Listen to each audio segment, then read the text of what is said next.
Alrighty, hello there, folks. Here I am. Here we are. So we are here today to talk about Scott Davis. Some of you may remember I recently did a video fairly recently about Scott and his writ of certiorari that him and his defense team have filed with the Supreme Court of the United States.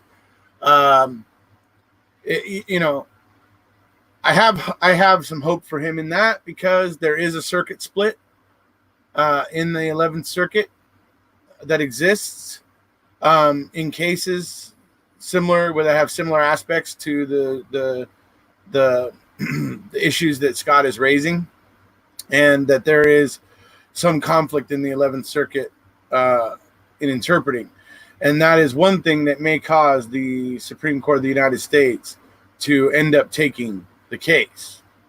So that's one reason I'm hopeful for Scott. But we're going to be talking about Scott today because you guys hear me talk a lot about Avery and Dassey and all that, and all the stuff that we talk about there is 100% solid. But one thing we all need to remember, though, is that Avery and Dassey are not the beginning and the end of wrongful convictions. And the reason why I bring that up is it's important in order to understand better the wrongful convictions of Avery and Dassey, it helps to understand other wrongful convictions.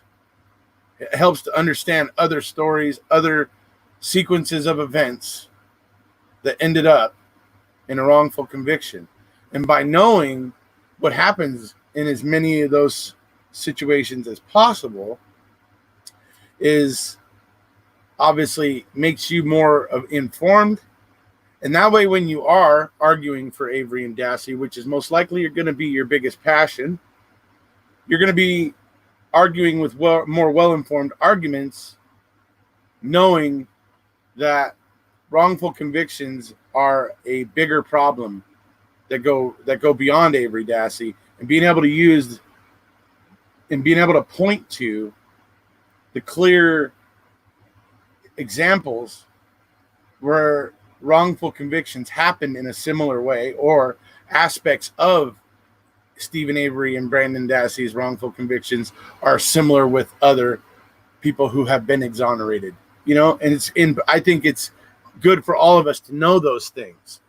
That's why Mr. Hodnott and I decided, and we've been talking about it for a while, to do a streaming event, but basically having it be based on wrongful convictions. And the whole idea is to bring in hosts, YouTube hosts like myself, potentially some of the hosts you saw on Mammothon. Maybe even I might even be bumping into a few other YouTubers out there over the next few months who are also doing wrongful conviction or criminal justice stuff, who I may end up having be a part of it. It's right now a work in progress, but what we are looking to do is we're looking to take October 2nd is Wrongful Conviction Day. It's actually nationally recognized Wrongful Conviction Day, October 2nd. October 2nd this year falls on a Friday. Okay? So that's advantageous, because what we can do is, after, for me, it'll be after work on Friday. I can come home and basically somewhere between, let's say somewhere between 7 and 10 Central Time, kick it off and have an entire weekend of talking to people who are wrongfully convicted or who were wrongfully convicted, or families of people that are wrongfully convicted whose families are fighting for them. So to talk and get a lot of stories like that and do that sort of thing.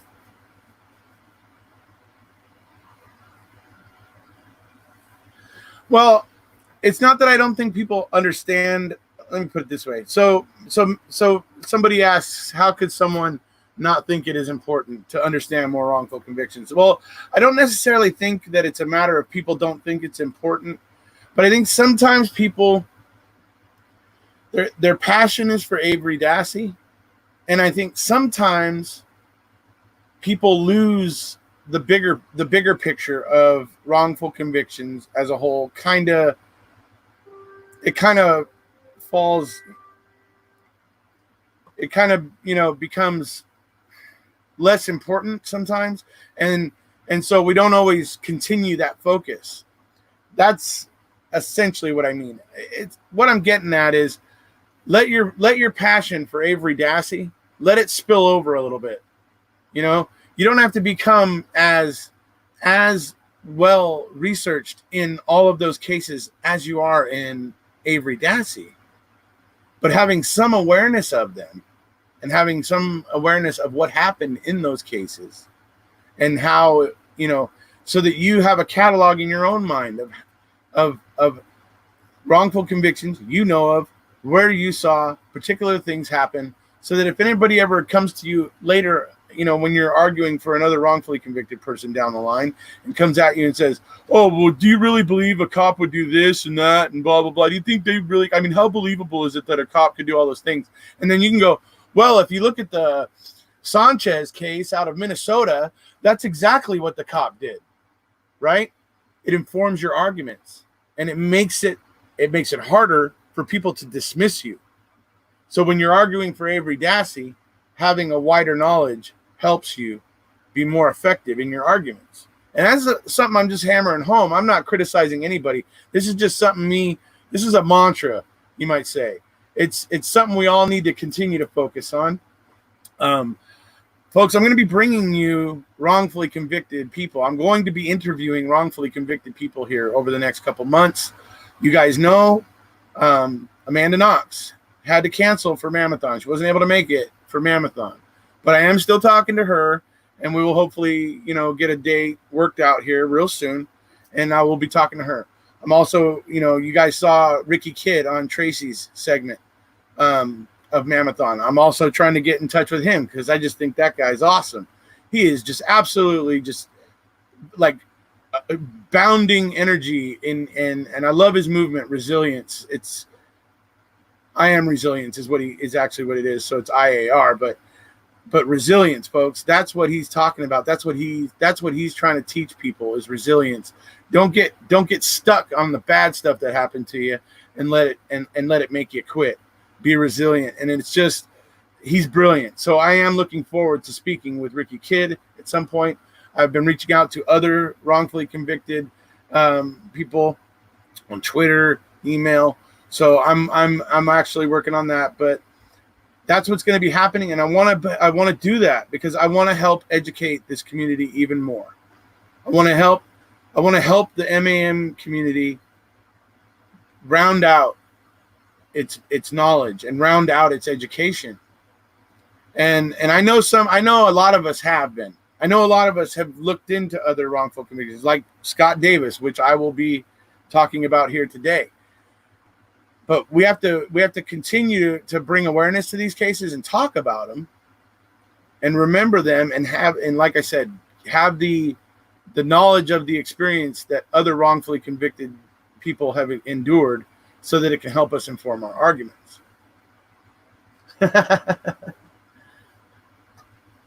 Let's see. Accountability and no getting up the ladder of success on the bodies and freedoms of innocence. Absolutely. Let's see. Do that, but keep an eye on your blood pressures. If I'm looking a little red, it's because it's over 90 degrees in California, in Southern California here today, folks. So I got the AC on, and it's actually kind of nice in here, but I might be a little bit flushed because it's been pretty warm today. So anyway, but thanks for the concern, William. I'm touched.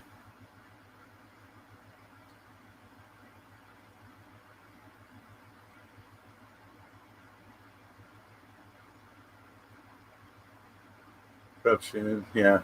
So the whole idea here is to Rodney Reed is another one that Sydney was bringing up when Sydney was on my first segment of Mammothon. So certainly, maybe I'll ask Sydney if she can possibly get me in contact with Rodney Reed, or possibly maybe somebody close to him who knows, the whatever, that knows his case and knows everything that went down. So that's certainly worth. I'll check it out, Graham. Seeing as I do know Sydney, that was one of the cases that she brought up. That was one of her that got her aware of wrongful convictions, which I thought was interesting. So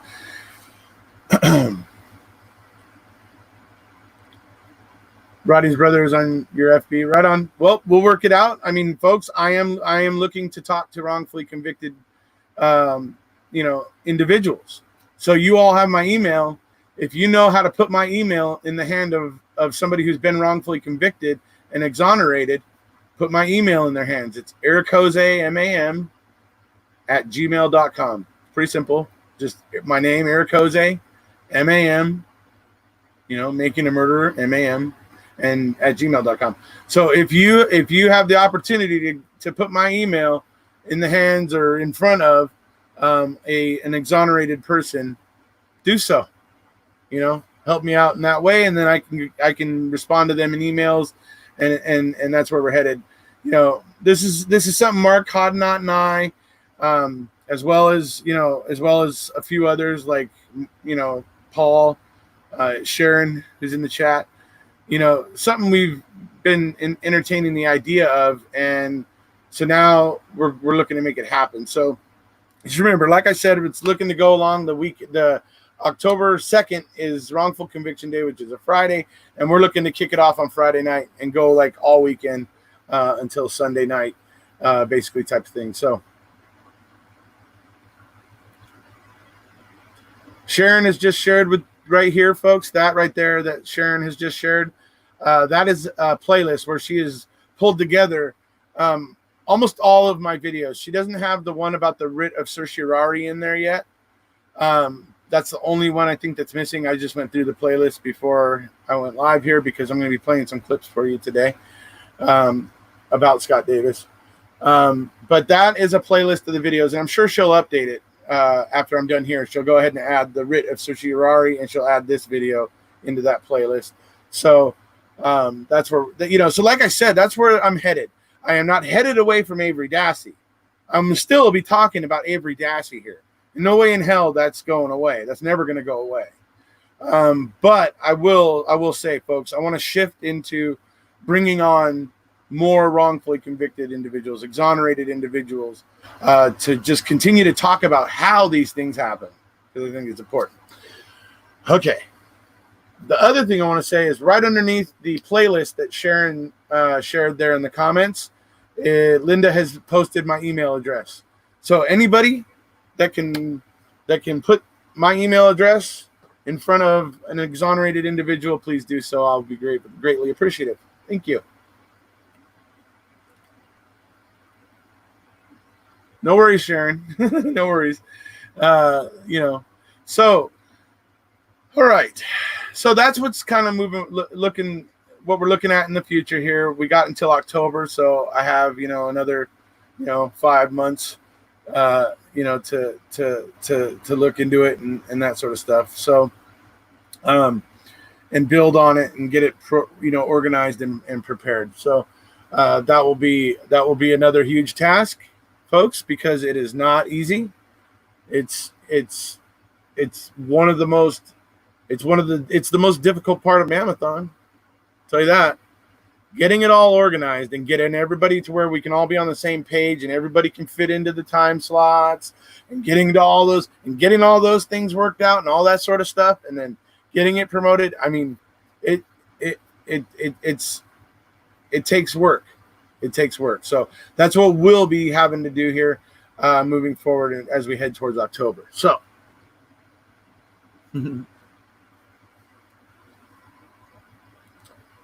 absolutely. Well, I'll tell you what, William. I mean, in regards to Amanda Knox, she was actually wrongfully convicted in Italy.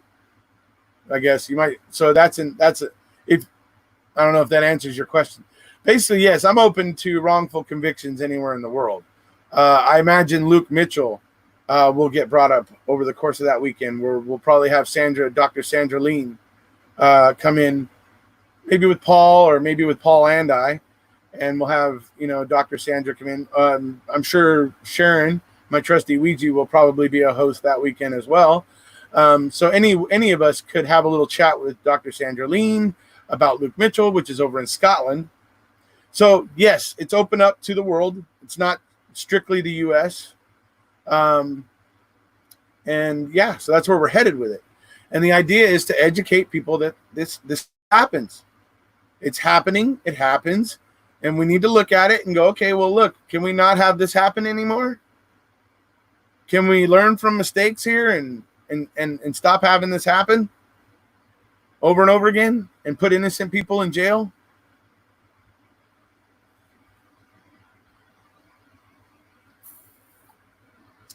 About finding more wrongful conviction cases by King Kratz? Yeah.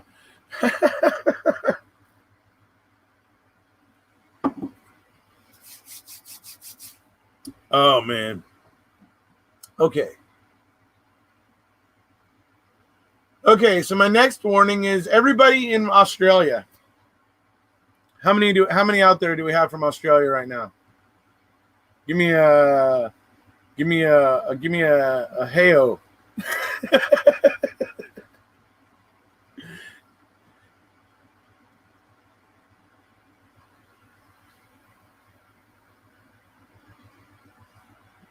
Yeah, anyways, that's funny. So, all right. So now we're going to be talking about Scott Davis, right? And those of you who've watched, have been around my channel for a while and stuff, have heard of Scott Davis. The reason why the Aussies need to watch this today or tomorrow or very, very soon is because this video will be blocked in Australia very shortly, within days. Depends. I haven't done a Scott Davis video in a while, so the suspect that lives in Australia that gets my Scott Davis videos blocked there, that suspect may not discover this video right away. So it may be up for a few days, but I suggest all Aussies, if you want to see this material that I'm going to show you today, you're going to need to tell your friends, get over here by tonight, tomorrow. Don't wait on it. Don't wait on it. Because the suspect that lives in Australia will be getting this blocked as soon as they discover that it's here. So just want to let you guys know. All right. So why is the Scott Davis case such a big deal? Why is it such a problem for me? Right? Numerous reasons that I will have to go through. Let's start with just some of the more, I don't know, what would appear to be possibly just mistakes, or what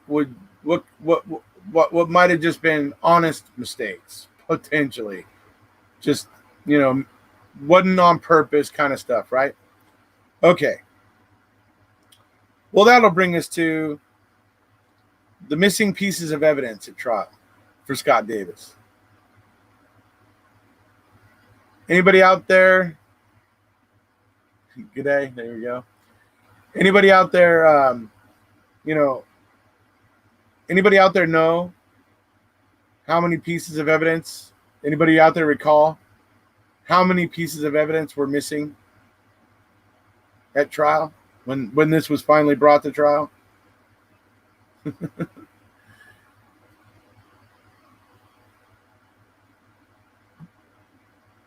So it was 72 when the trial started. There we go. William hit it, 72. Cherie, yes, it was 50 it was 50 now. By this current date in time, and not all of it was found during trial. By this current date and time, there's now only 50 pieces missing. Yeah. Now, this could have been bad record keeping, bad storage practices at multiple agencies in Georgia. Yep, multiple agencies. This stuff was lost across multiple agencies. Not kidding. Atlanta Police, Fulton County District Attorneys, DeKalb Fire Department, DeKalb Sheriffs, I think even all these different entities that had pieces of the evidence. Okay, they all had these bad practices that somehow caused them to lose all of the most important pieces of evidence in the Scott Davis case, particularly any of the evidence that his lawyers could have had tested that might have helped serve to exonerate him or to prove his innocence. Yeah. These pieces are all conspicuously missing. It's absolutely just ridiculous. What Georgia, what Fulton County DA's office and Georgia was able to get away with in this. And the courts just don't care. The courts are just like, okay, it's fine.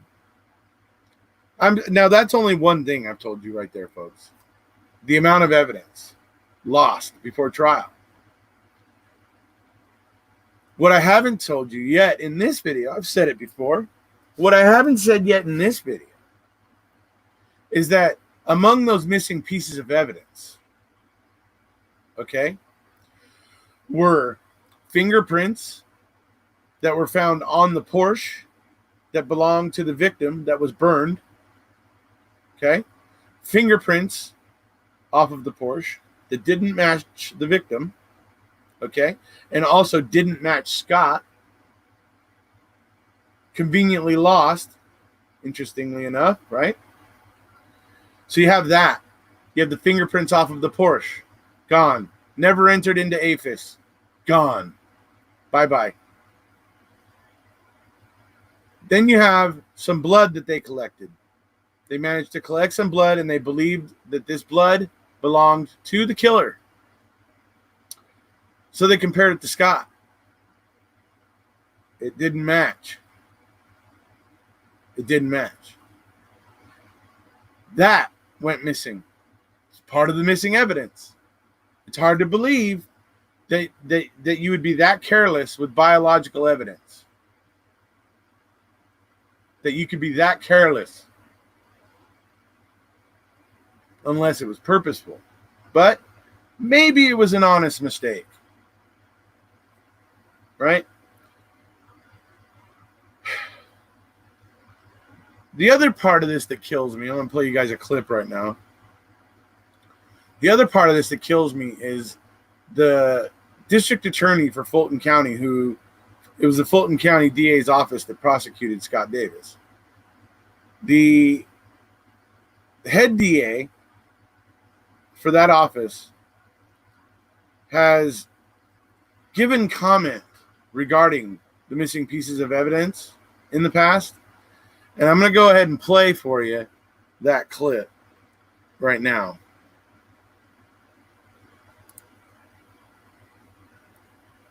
So let me just share my screen real quick.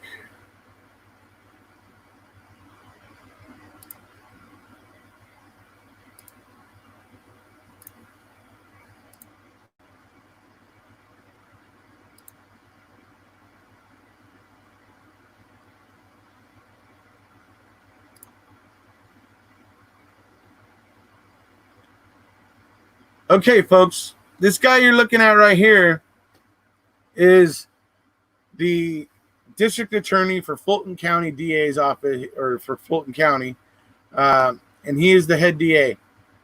When he gets asked about the missing pieces of evidence, I want you all to listen to his words and reflect on how they strike you.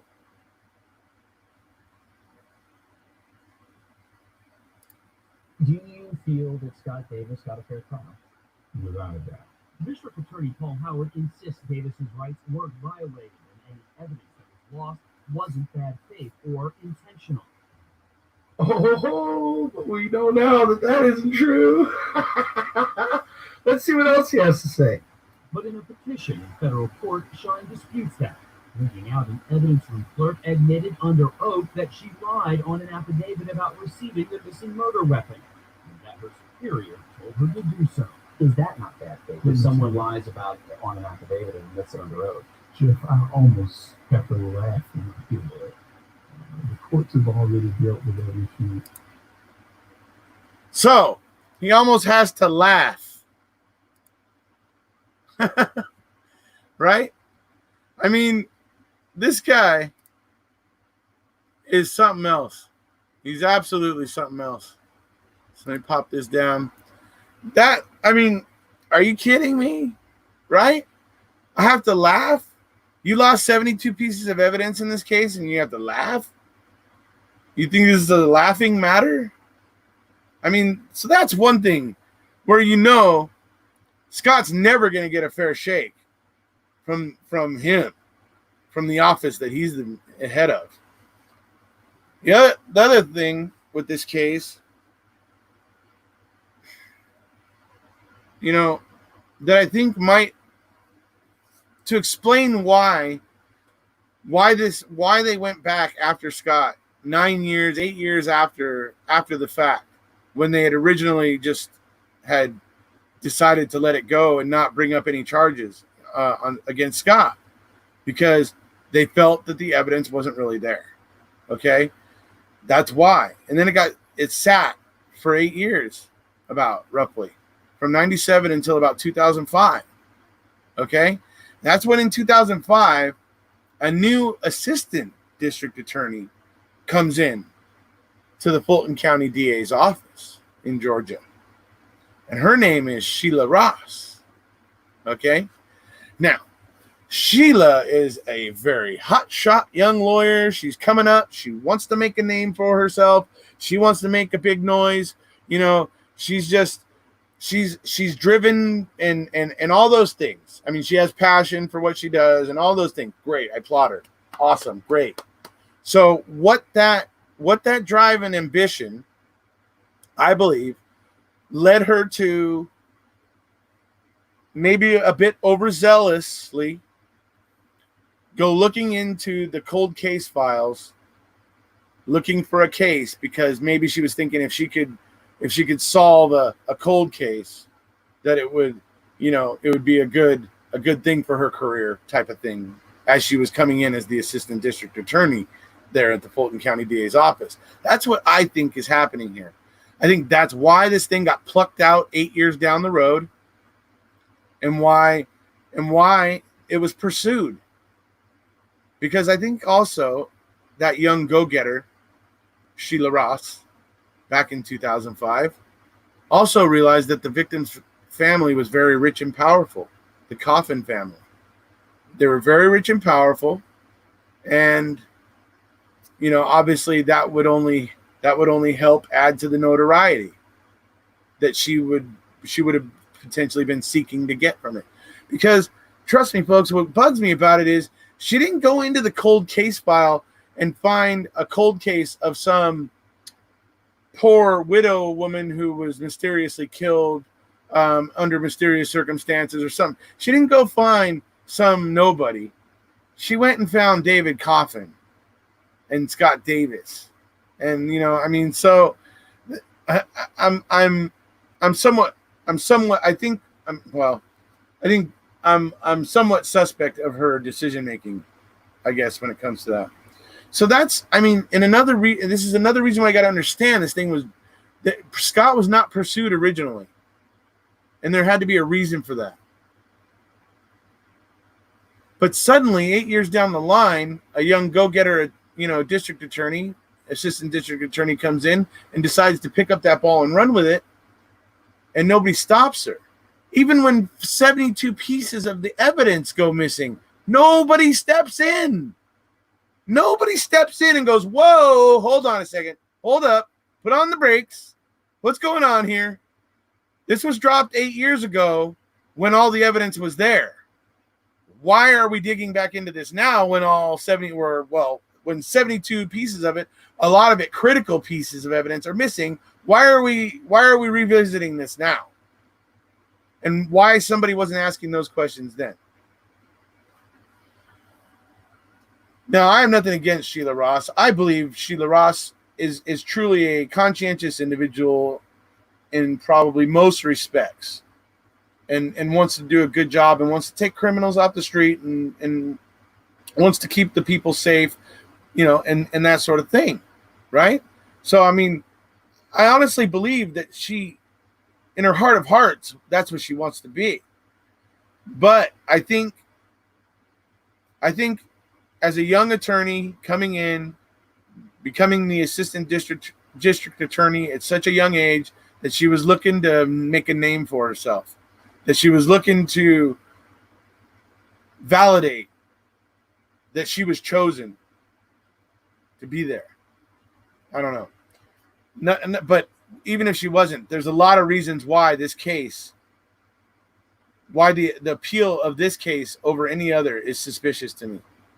So that's another suspicious and weird thing that I have with this case, is that Assistant District Attorney Sheila Ross plucked this one out of the cold case files, out of all that were there, and then didn't stop when she realized that the state of Georgia and the agencies involved in this case had lost all of the most critical evidence.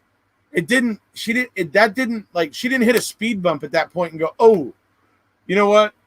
If I pursue this, it may not be, I might have to blur the lines a little bit on this. You know what I mean?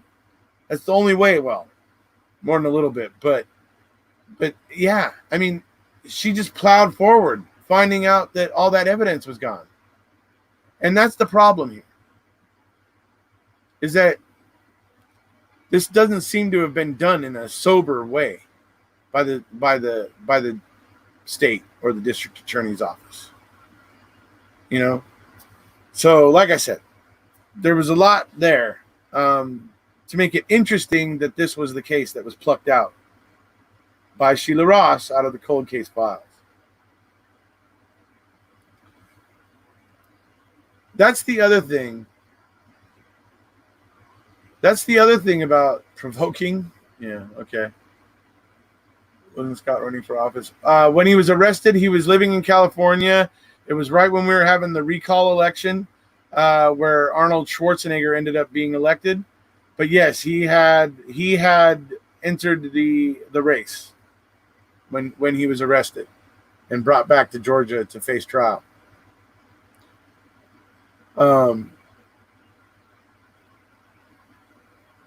So then you have the issue of Sheila Ross. I mean, see, for me, it's the amount of speed bumps or hurdles that she just plowed through. To me, it's a problem, because in her own closing arguments, okay, folks, this is, to me, I've done a video about this. It's a two-parter. You'll see it if you go to Sharon's playlist. It's a two-parter. It says ADA, Sheila Ross, and blah blah blah, part 1 and part 2. But that's when I was going through the trial transcripts, and I was going through her closing argument, folks. I mean, she says it herself in her closing arguments. She says, we don't have like, DNA, or, we don't have just what we would want.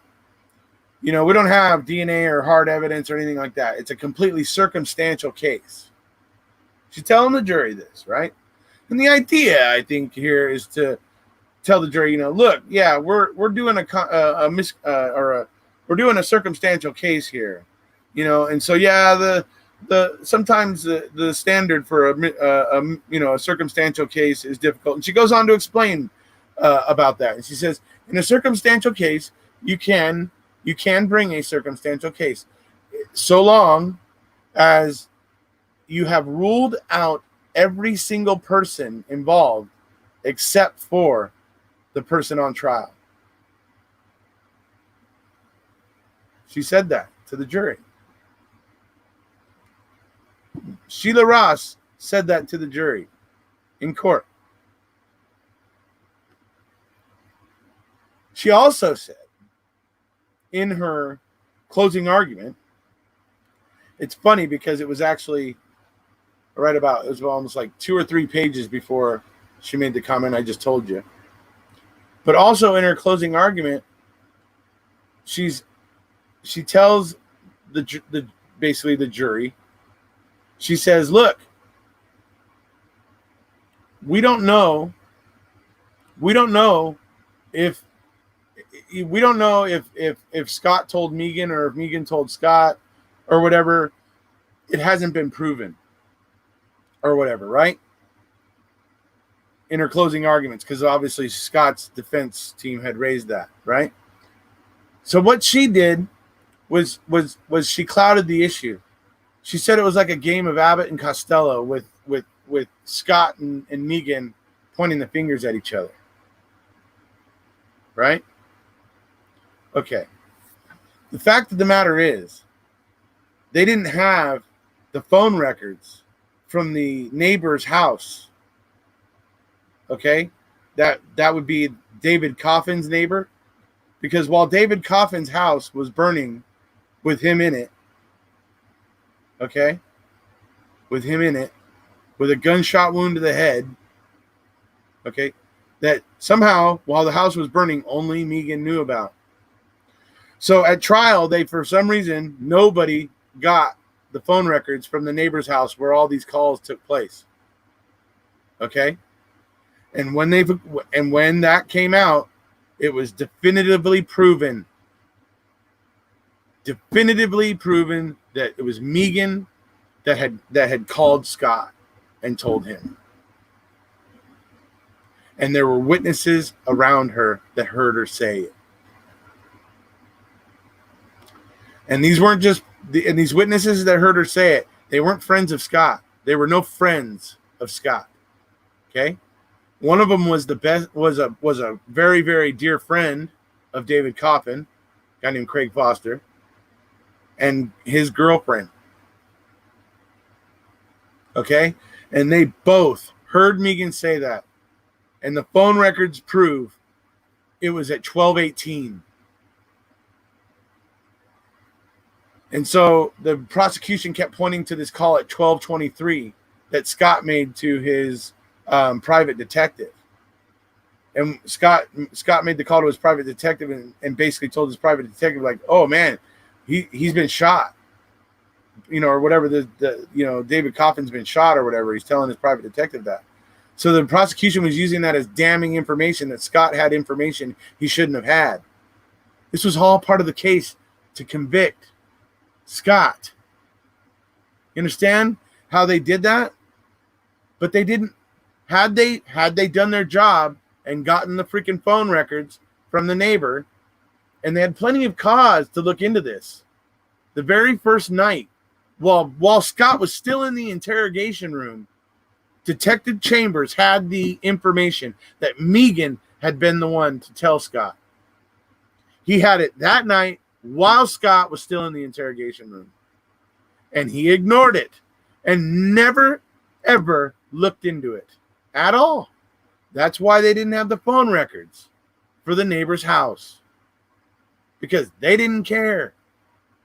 That didn't fit their narrative.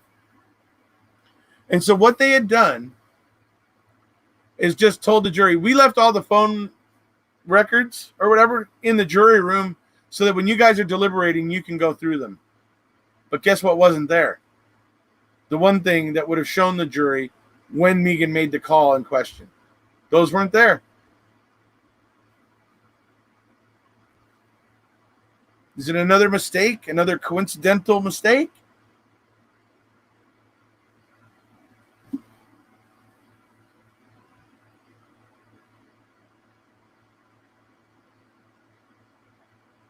There were witnesses that Megan told Scott, absolutely. And one of them was Jennifer Janikova. So, some of you may be going, oh, come on, Erekose. There's no way that this could all be true and they ignored it. Oh, I assure you, it's possible. It's absolutely possible. And I'm about to play you another clip to show you. All right? Here we go, folks.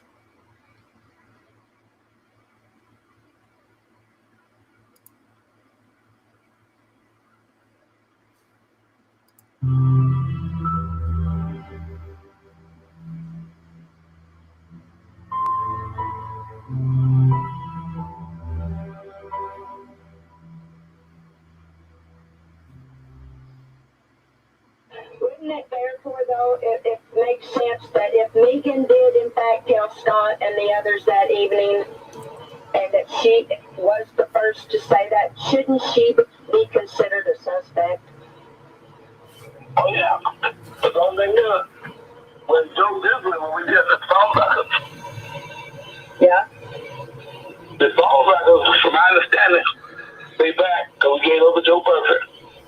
Well, let me tell you this. The evidence that Megan was first to develop Coffin was shot, and I promise you what I'm going to tell you, you here is true.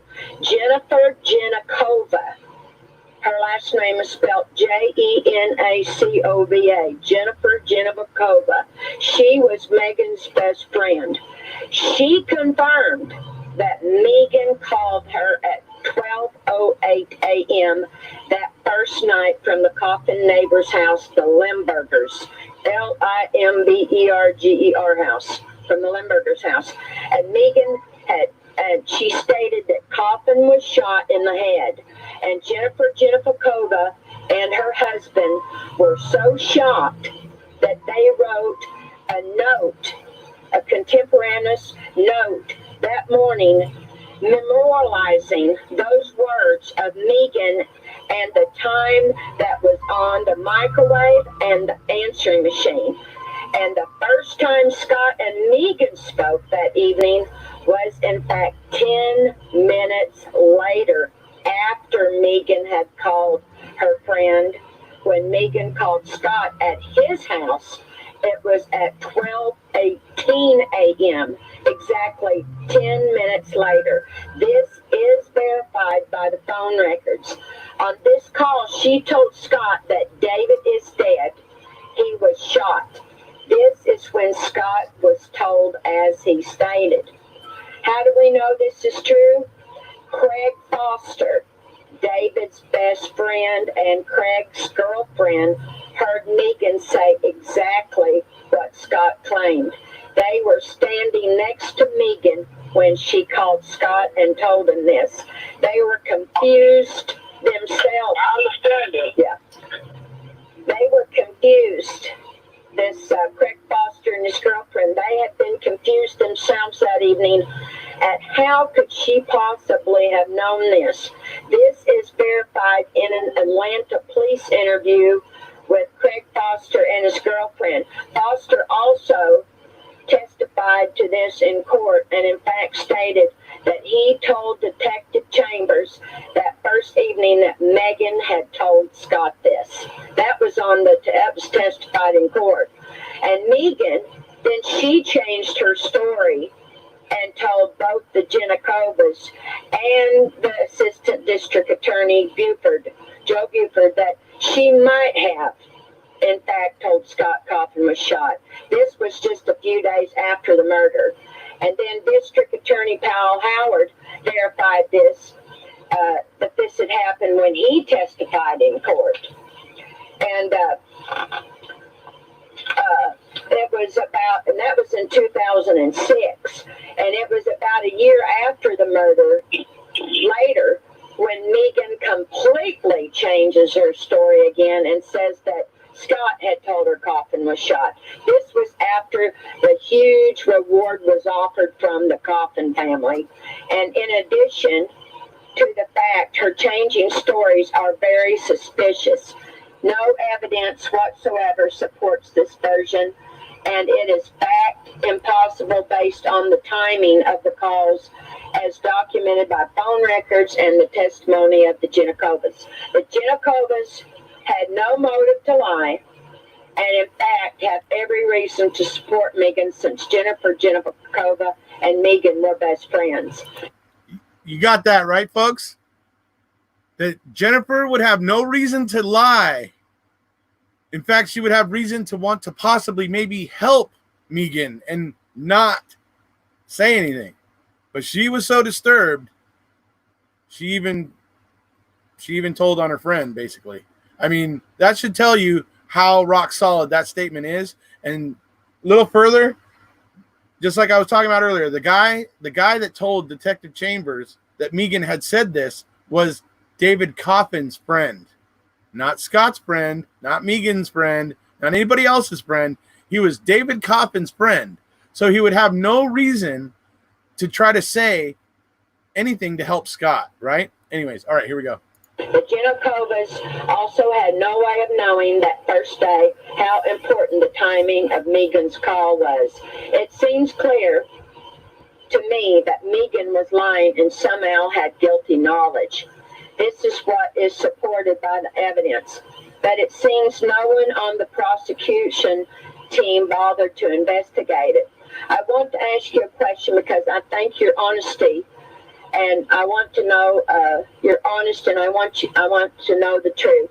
If Megan in fact knew and divulged first that Coffin had been shot in the head, and in fact if she did tell Scott to this before anyone else knew this, wouldn't it be true that Megan is either guilty or at least a real suspect?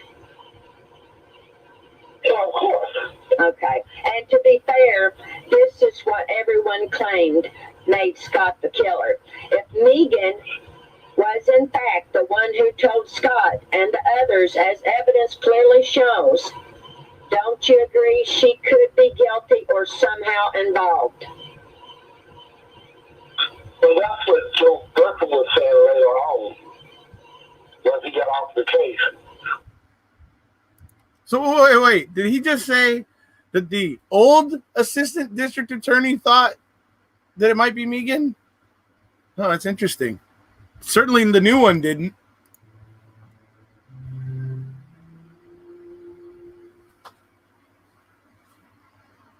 This conversation that I had was the second phone call at 12:08. She said, "Oh my God, David is dead. The workers came back. His house is burned. He's been shot in the head."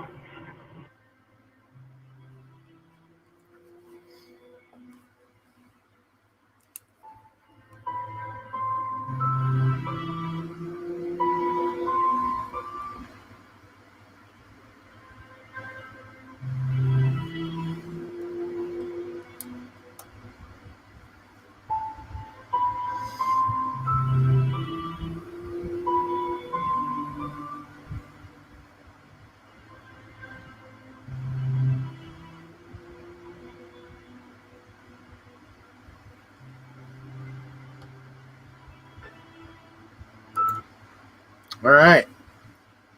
So, there it is, folks. I mean, you see it. You can't help but miss it. I mean, they convicted Scott on a completely circumstantial case. Okay? I mean, they barely floated over the net. The jury was nearly hung. At the end of 5 days, they came out, like, I think with an hour left or something like that. They took a hell of a long time on it, and there was also, they obviously had some issues with it. You know what I mean? And when you look at it, I mean, they proceeded against Scott Davis because they said he had the guilty knowledge, and that they couldn't explain why, so it must have been him. But they could explain why. It had been made very clear to them why. It had been made painfully clear to them why. So to say that they didn't, they proceeded anyway. No matter, I mean, in the case against Scott doesn't work. It doesn't really work because for instance, the Porsche that belonged to David Coffin that was burned, okay? They try to say that Scott, because it was found burning at something like 11:30 a.m. or something. It was something like that, between 11:30 and 12, or 11:30 a.m. and noon, on this one day. Well, Scott was at work that day. He had plenty of people there that saw him. And so they had this little window where Scott had about 25 minutes, I think, where people had seen him at work, where there were people that could verify he was there, right? There was like this 25-minute window. So the prosecution said that he left work and somehow drove his own car and the Porsche to the spot where it was burned, which was 20 minutes away from his work. Probably a little more if you count in the time of him having to come down the elevator from the upper floors of the building that he worked in and go into the parking structure and get his car. So, but the actual drive time of it was about 19 minutes from building to from spot to spot, without accounting for him having to, like I said, use an elevator, parking structure, get out, and all that, right? So it doesn't work because that leaves him 5 minutes to get back. Well, he wouldn't have been able to be back in time for that other person to see him, right? And this is the prosecution's case was full of these problems, right? Because they weren't looking at the person that made sense. They weren't looking at the person who actually had the guilty knowledge. Had they started looking that direction, I'm sure a lot of things would have become a lot more clear than they currently are. You know?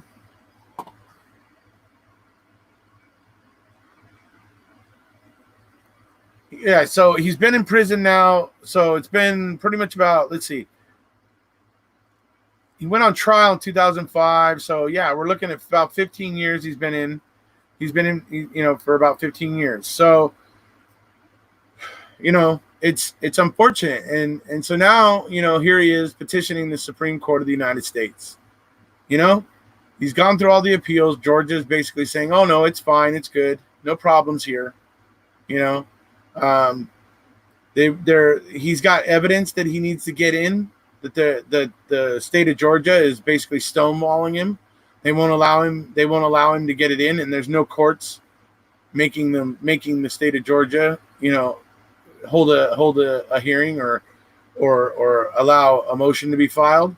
So none of the higher courts are doing what it takes to allow Scott to get this new evidence in. And this new evidence goes along with, you heard that lady talking to Detective Walker in that clip that I was just playing, right?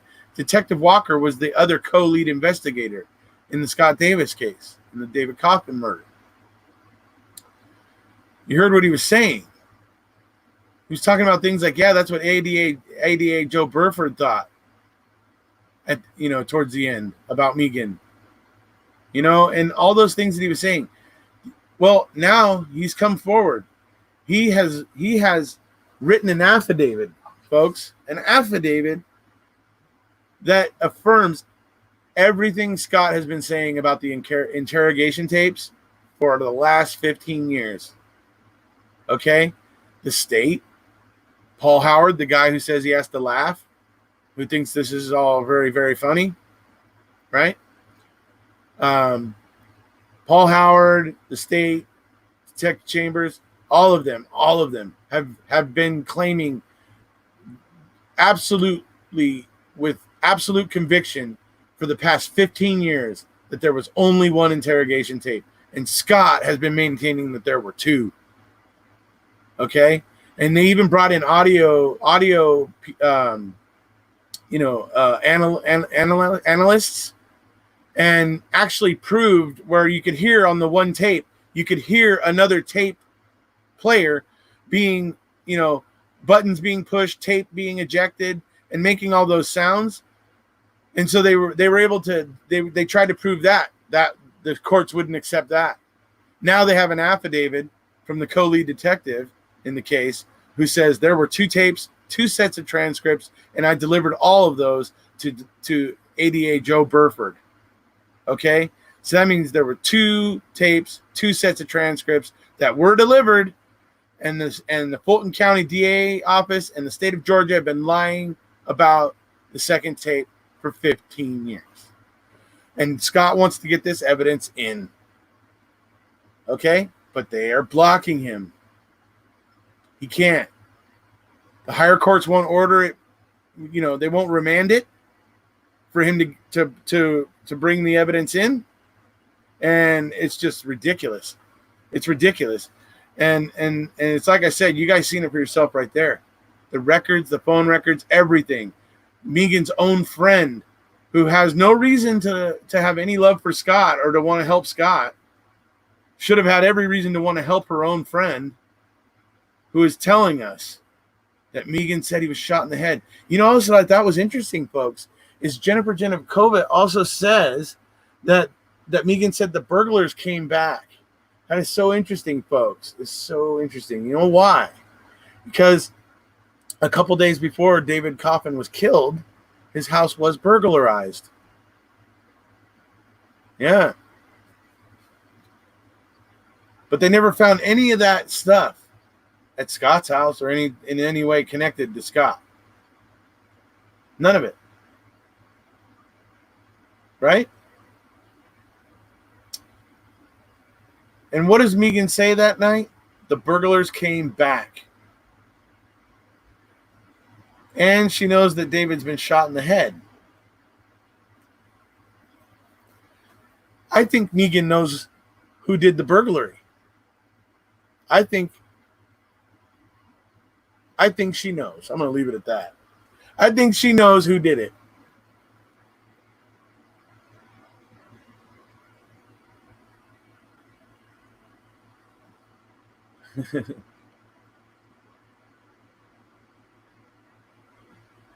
American Justice, what a joke. If it doesn't fit with their narrative, ignore it. Yeah, and that's just it. And that's what these states know they can do. And AEDPA is partially to blame for that. Well, maybe even almost totally to blame for it. The states have no reason to stay honest anymore. You don't have to, they basically look at it as long as they don't do like really, really bad stuff, like as long as they don't do anything that's just completely ridiculous, that pretty much the federal courts aren't going to get involved. That's what AEDPA has done. And so the state courts aren't interested in keeping themselves honest, and they know there's nobody really there to keep them honest. And so they're able to do things like this, like what they're doing to Scott. And that's why I'm outraged. And I see Scott here, where Brendan was, making his writ of certiorari to the Supreme Court of the United States. Right? I hope the Supreme Court, I hope SCOTUS takes it. I really do. And I hope that circuit split in the 11th Circuit is enough to get him in front of the Supreme Court. I hope it's enough. This case does not work. It doesn't work. It's crap. It's absolute crap. And you only have to look at the fact that the person who had the guilty knowledge now lives in Australia. And once again, everybody in Australia, make sure you watch this and suggest to any of your friends in Australia that they watch this today or tomorrow as quickly as possible, because our friend over there in Australia will be getting this blocked. As soon as she finds out about it, she will be getting this blocked in Australia. You guys won't be able to see it. So you're going to have to watch it now if you want to see it as soon as possible. So,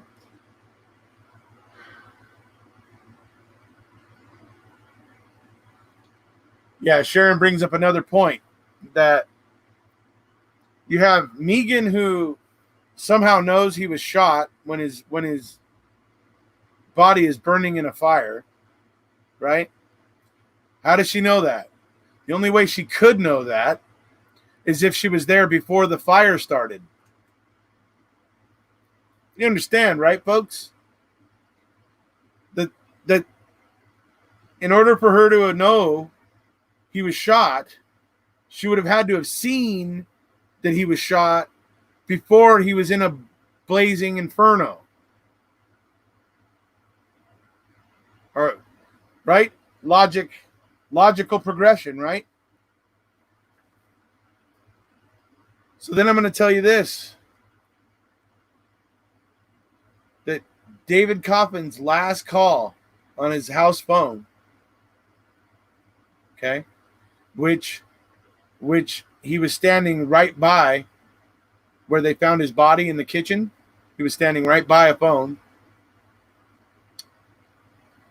And his last call was to a young lady that he had been taking an interest in lately. He'd met her at a party. She was blonde, cute, all those things. And he was pursuing her. She wasn't really interested and never really reciprocated, but he was calling her. And his last call was to her, and he was leaving a message on her machine. I can also tell you that David Coffin didn't lock his front door. He lived in a house that had a gate around it. Pretty sure Megan knew how to get past that gate. And the dog, he relied on his dog mainly to keep him safe. And I'm sure the dog would not have reacted to Megan, or at least not, he wouldn't have tried to attack Megan, right? The dog would have probably been like, oh, it's Megan. Oh, okay, right? Because the dog's used to seeing Megan, right? And she walks up without David realizing that she's come to the door, and she hears David sweet talking some girl on her message, on in an answering machine message, right? Bada bing, bada boom. David ends up with a gunshot in the head. Certain person panics, wants to hide the evidence. So, I don't know. But that certainly seems a lot more plausible to me than this ridiculous sham that the prosecution came up with. And like I said, this case had no business being brought to trial. With the amount of evidence lost, and only the state got to review it, the playing field was so freaking lopsided in the state's favor in this case. It's shameful. It's absolutely shameful.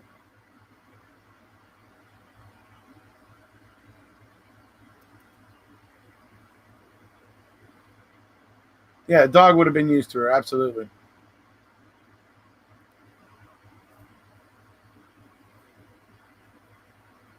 Well, Being Green, it looks that way. I don't know. We'll have to see what his lawyer can do to try to get another. I mean, they have new evidence. So, I mean, I know in Wisconsin, if you have new evidence, you can file a subsequent 97-406, right? But I don't know in Georgia. So I'm not sure. I would need a lawyer in Georgia actually to talk to kind of work that out.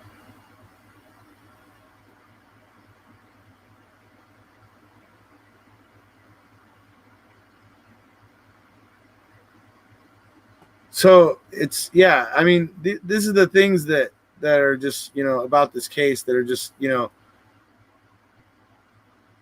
it's just, yeah, it's absolute head scratcher, because when you also look at the prosecution's case, folks, what they do is they found out any time that Scott couldn't account for, basically, and then that's when they had him fitting in all these little things that he was doing, and fitting in killing David Coffin and covering it all up and getting here to there to da da.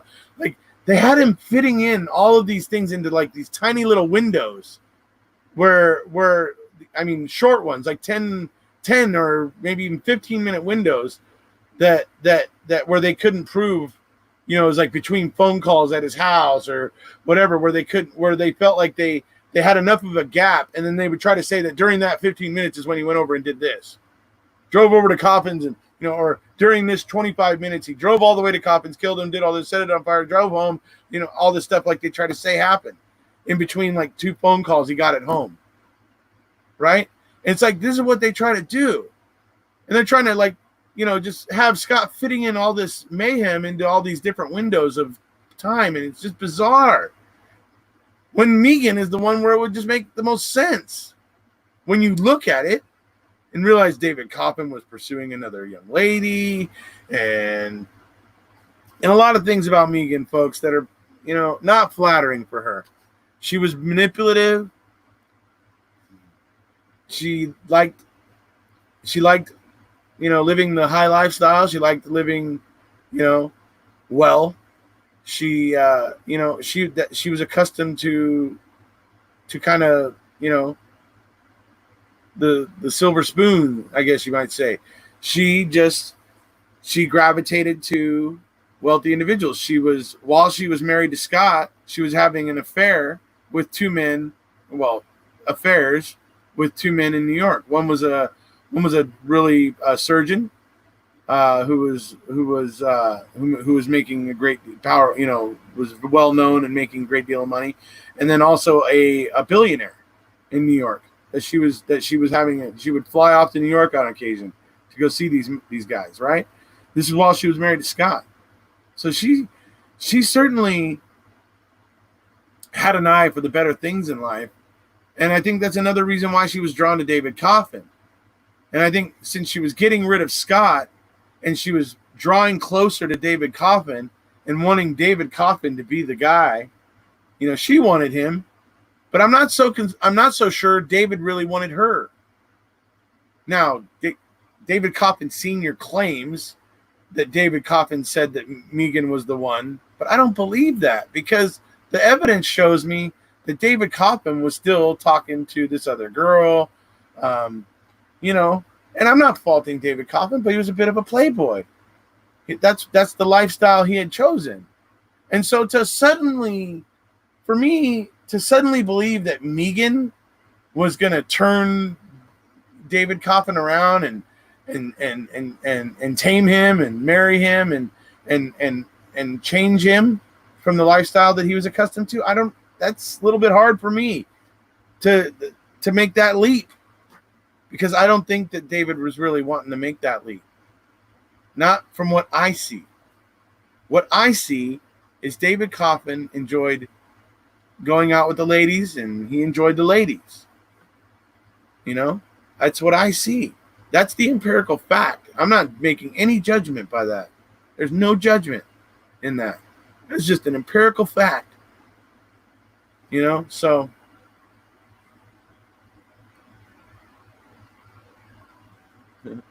Hi, Rhonda. So it's, Scott,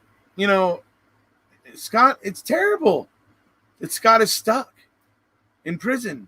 Just think about what, this is another reason why I want to bring you more stories of the wrongfully convicted. Think about what it would be like to be locked in the middle of a huge concrete building in a cell with iron bars, and you want to profess and tell your story.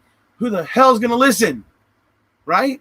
That's why we got to take an interest in these stories and help some of these really, really egregious ones and really, grievous ones and bad ones. These ones that are obvious. We really got to get it. We got to talk about them. We got to bring them to more attention and get people more aware of how these things are happening. Because trust me, if I was Scott Davis and I had got put on trial and all the evidence had been lost and only the state got to review all the evidence and all those sort of things, and I was sitting there trying to, if that was me, I'd be like, what the hell? What about my constitutional rights? And why are they not respecting that?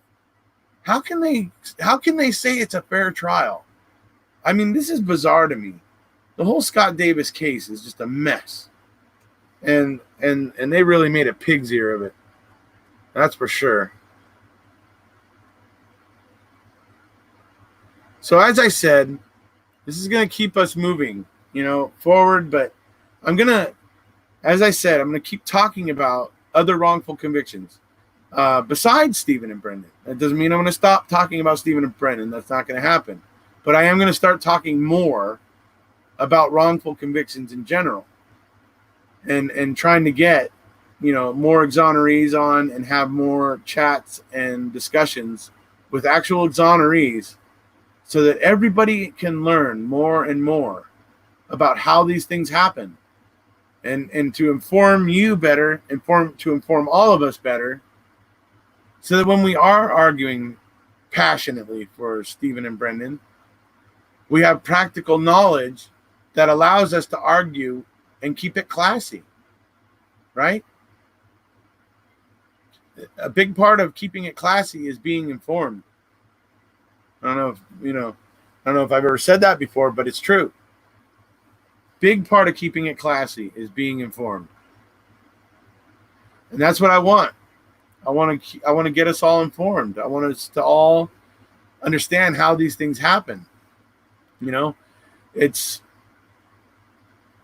a big part of the puzzle. And Stephen and Brendan have got a documentary. And so that helps them. But hopefully we can get some of those people who are outraged about Stephen and Brendan to take a little bit of time to notice some of these other things. And so that we create a bigger awareness of the wrongful convictions and the injustice in our justice system as a whole. And as we do that, it continues to whittle away and help us get closer to justice for Stephen and Brendan and Teresa.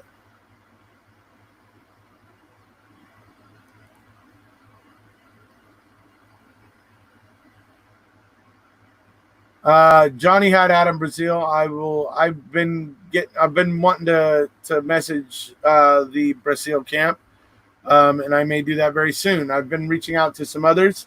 I was spending most of the day yesterday, reaching out to some wrongfully convicted folks. So, like I said, and Scott Davis is just one of many, folks. I mean, it's, I've done videos about wrongfully convicted youth like John Bunn, Devontae Sanford, what was the other one? There's a few of them, and I'm missing one of the names is escaping me right now, but is it Corey Williams? I think it was. Yeah. I mean, there's a few of them, and I've covered those, and it's important. And so I want to continue to cover more of these. John Bunn's another really good one. Valentino Dixon is another good one, folks. If you guys could go over to my Twitter after this, I've been tagging Valentino and Marty Tancliffe in some tweets yesterday and today. So if you guys could go over and like and possibly retweet those, that'd be great. Awesome. Thank you so much. It's interesting, but I absolutely want to talk to Adam as well, because I was impressed by Adam with as much reason as he has to be bitter and angry. He's really a super nice guy with a huge smile. And I found that to be impressive, so.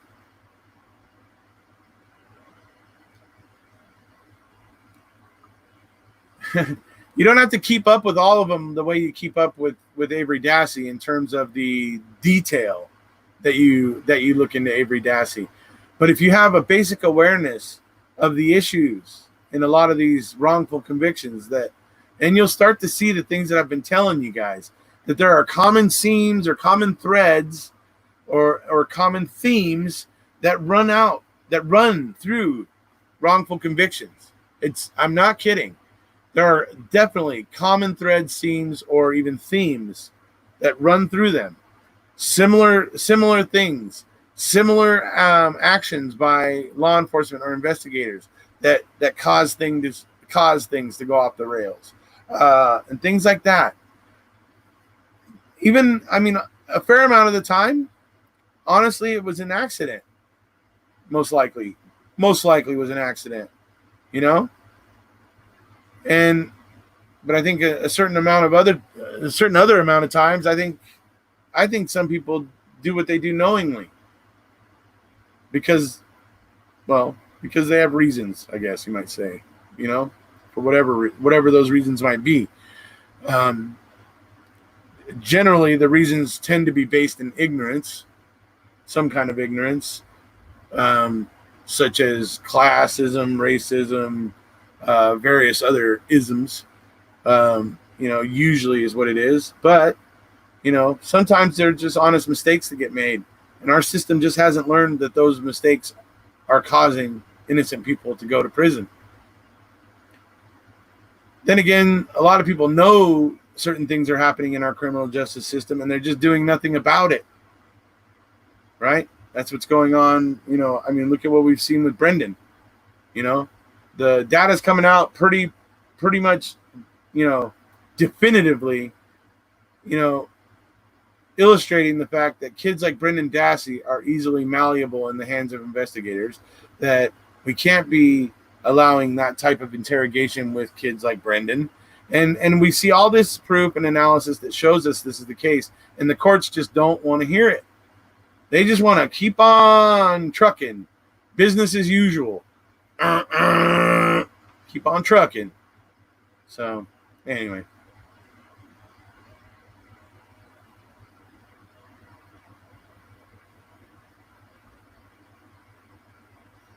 I have been tagging him in some tweets.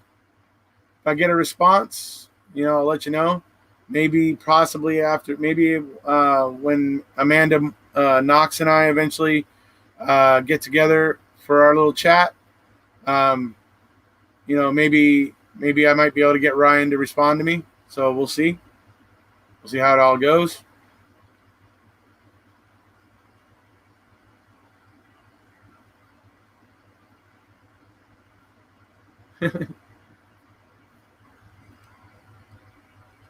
So that's where it is, folks. There's just, with the Scott Davis case, it's a circumstantial case completely. The other thing I was saying earlier about Sheila Ross, where she's telling the jury that, a circumstantial case, is okay so long as you rule out the guilt of everybody except for the accused, right? Well, she certainly didn't rule out Megan. Megan was certainly not ruled out. How could she have been? How could she have been ruled out? If anybody would have attempted to rule her out, they would have found out that, oh boy, we have another suspect here. But they didn't want to do that because they plan to use her as the star witness to convict Scott. How does this happen? How does it so often happen that the person most likely that committed the crime ends up being a star witness to convict some poor slob? I'm not saying that Scott's a poor slob, but how often? Why does that seem to happen? It's like we all suspect Ryan Hillegas. How the hell is that guy one of the star witnesses at the trial instead of being a suspect? Or Bobby Dassey, for that matter. Oh, well, with Bobby Dassey, it's because Tom Fassbender had the magic CD in his own personal custody. I don't know, using it as a drink coaster at home for the last 12 years or something. I don't know. Anyways. So. Does Australia allow extradition? I'm not sure. Graham says yes, they do. But like I said, that's why this individual is so quick to get all my videos blocked in Australia. I do not believe I am defaming anybody. I am presenting the facts. And those facts may suggest something. Right? But that's not me. The facts are speaking for themselves. Yeah, drink coaster. You like that one, T1?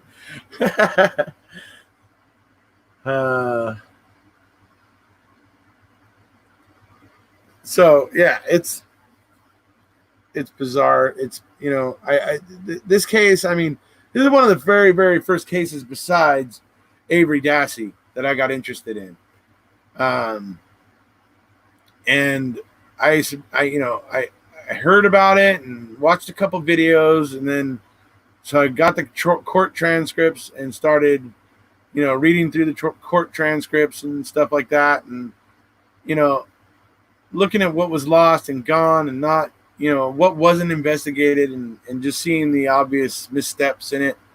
I immediately kind of just got on board, because for me, for me, I believe Scott Davis is innocent because he didn't have the guilty knowledge.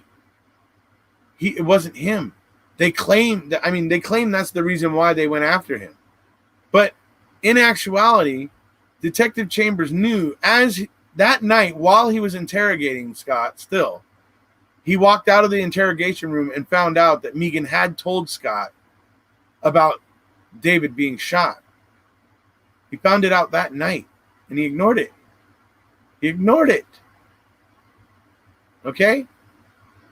Craig Foster even in a preliminary hearing and stuff or whatever in court testified to this. Everybody just kept ignoring it. And then it comes down to they couldn't prove when Megan had called Scott. That's because nobody went over to check the neighbor's house where all the calls were getting made from that night. Nobody went over to get those phone records. But eventually, Scott's lawyers did. Okay? And they went, and that's when they were able to prove. They were able to prove what had been being said all along, which there was every reason to believe that Megan had been the one with this knowledge, and they ignored it.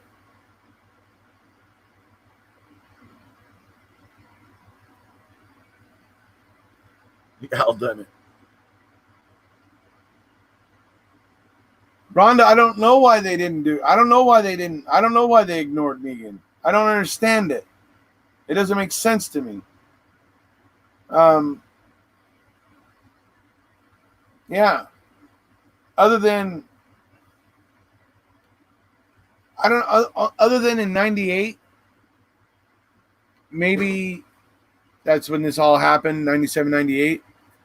Maybe back then, when they started to realize that it probably wasn't Scott, that it was Megan, that's probably when they decided to drop the case against Scott.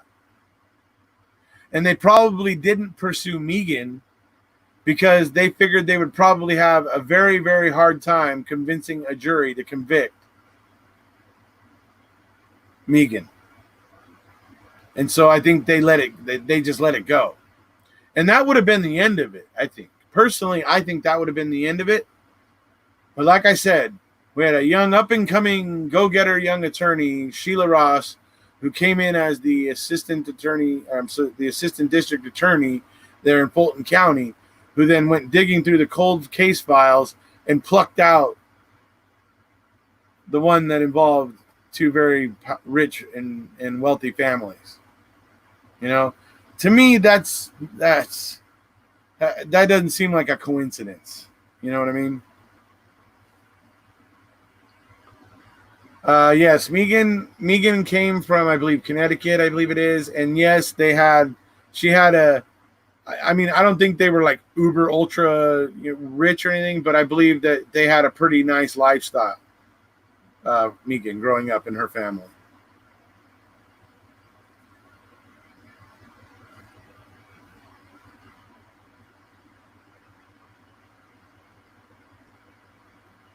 See, why did Scott Davis fit better at the time? Well, that's just it.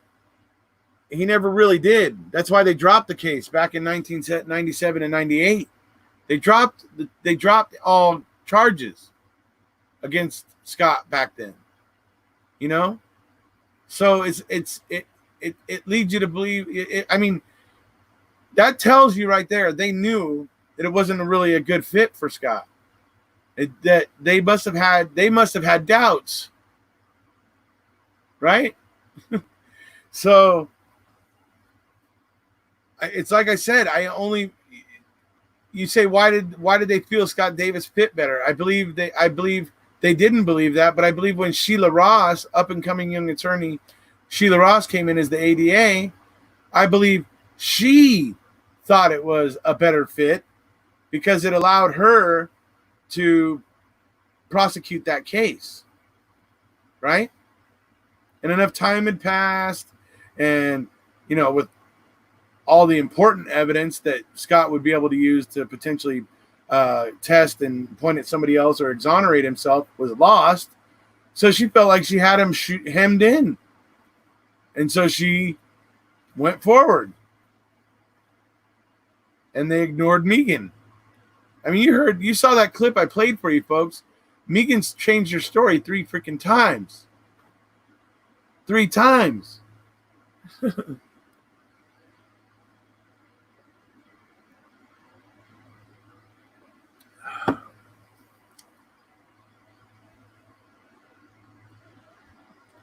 Well, I believe that it was so what I was saying earlier, T1, is as she was this up and coming young attorney looking to establish herself, pretty young in the ADA role, so may have felt she had maybe a little something to prove, and that sort of thing.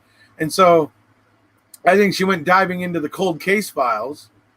And like I said, instead of picking out a cold case about some normal person, some blue collar person who's cold case. No, she went in and picked out this cold case that involves 2 very wealthy families. And she knew that prosecuting it was going to make a lot of noise for her. And as the prosecuting attorney. That's honestly what I believe happened here, because this thing was abandoned in 97, 98. There's a reason why.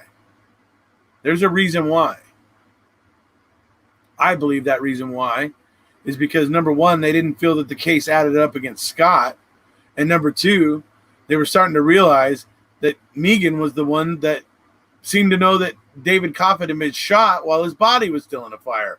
And they probably thought, gee, that seems like a bit of a problem. Right?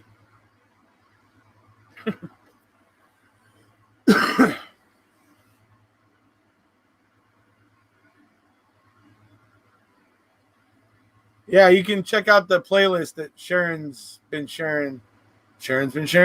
Anyway, you can check out that playlist. That's all my videos that I've done about Scott Davis, and a lot of them feature the documents and stuff like that. So,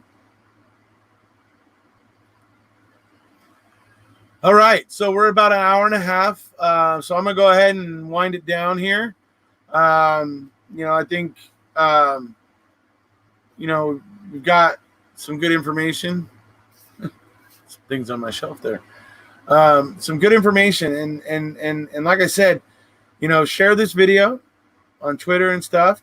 Talk about it, because like I say, imagine how much it would suck, folks, to be locked in a big concrete building behind steel bars and wanting to get your story out, but you can't because nobody cares. We need to care, and we need to take at least some interest. I think it's important, and that's why we're going to be doing this upcoming event for Wrongful Conviction Day weekend. I think it may just be that may be what it's called, Wrongful Conviction Day. Live streaming event that we're planning for early October. So it's basically, like I said, Wrongful Conviction Day on the 2nd. We'll start at the night of the 2nd and go that weekend. We're going to be talking, I'm going to be trying to line up exonerees to come on and chat with, actual families of people who are in prison, who have gone a long way to proving the innocence of their loved one. We'll bring some of that stuff in, and we're going to do all this sort of stuff so that we can create more education, more, and give everybody more knowledge. And like I said, it's a big help when you're arguing for Avery and Dassey or any other, anything else you're passionate about, or any other case you're passionate about. It helps to understand, like I said, these other cases and what went wrong there. And this is how we can learn to inform the system, to continue to talk about this until it can't be ignored anymore. That's what we have to do. But right now, wrongful convictions aren't they're gaining. We're getting there. More and more people, thanks to Netflix and the documentaries that have been coming out, more and more people are starting to look, at wrongful convictions and are actually, beginning to take an interest. So hopefully that trend's going to continue, but hopefully we're going to be here to fuel it. I certainly am going to be here to fuel it because, it's pretty darn obvious what's there in front of us. We only have to learn from the data that's coming out of the Innocence Projects to make our justice system better than it is. We just have to look at that data and apply it, and look at the obvious things like what was done to Brendan Dassey is completely unacceptable. You know what I mean? That should be a no-brainer. So hopefully we can get our courts to the point where they realize that that's a no-brainer. What happened to Brendan Dassey? No. Nay. Anyway.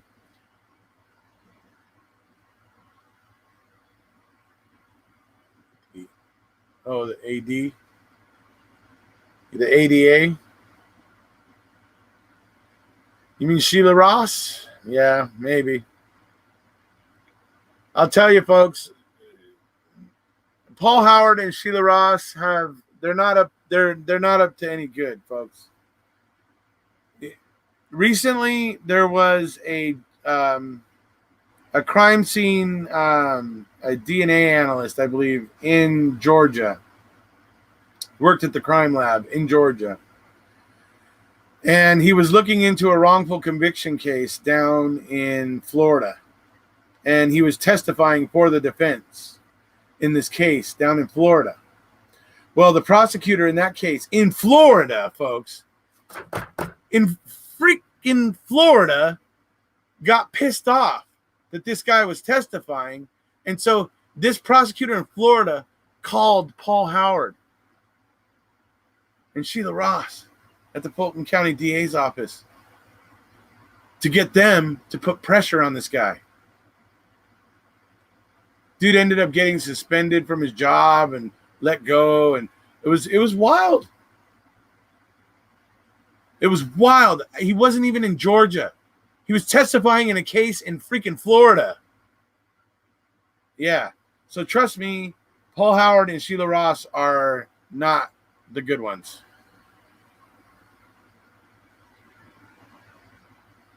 So there you go, folks. There's some information for you. There is why Scott Davis is innocent.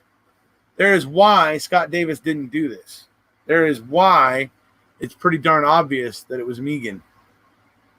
I hope you guys enjoyed it.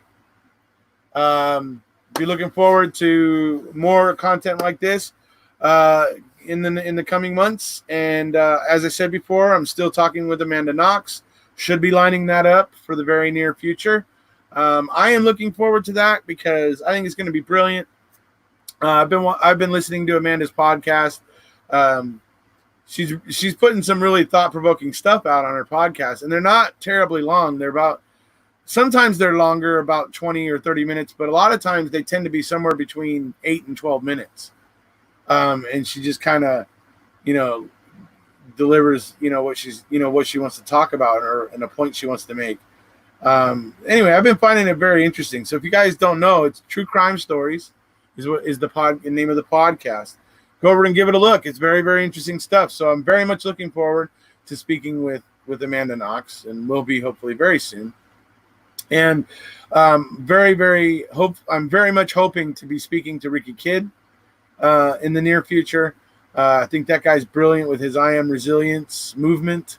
I think there's a lot of great things going on with Ricky. I think Ricky's going to be a really powerful force, and I want to help him and encourage him and all that, because he's and I was very impressed with him, because the first thing he said when he came in on Tracy's segment was he was listening to Doreen talk about the Christmas tree that she didn't want to take down, and she felt like people come over to her house and they may think she's like a crazy lady because she still has the Christmas tree up. And, so she was discussing all that. And as soon as Ricky comes in, he was like, "You don't take that tree down," and everything. It was so funny.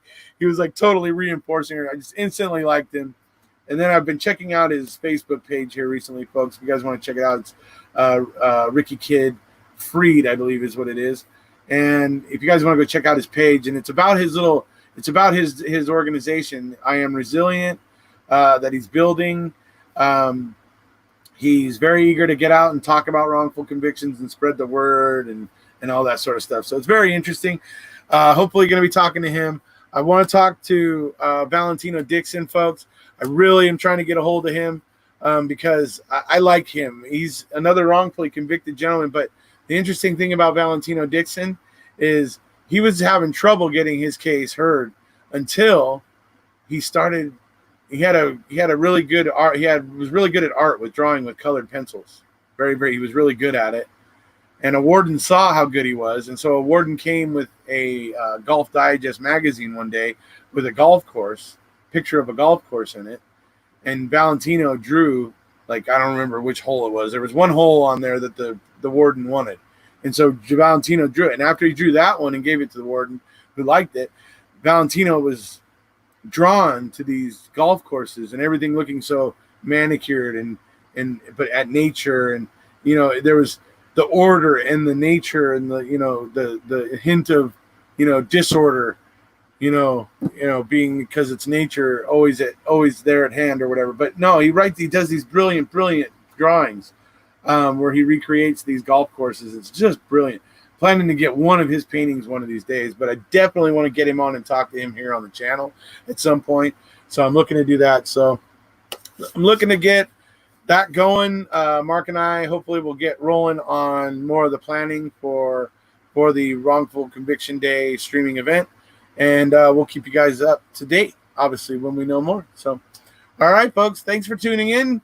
Get out there and be a warrior for Scott Davis, because trust me, he's one of those guys locked in a concrete building behind some steel bars, and he needs people to help him tell the story that the state of Georgia refuses to tell. The truth. Right?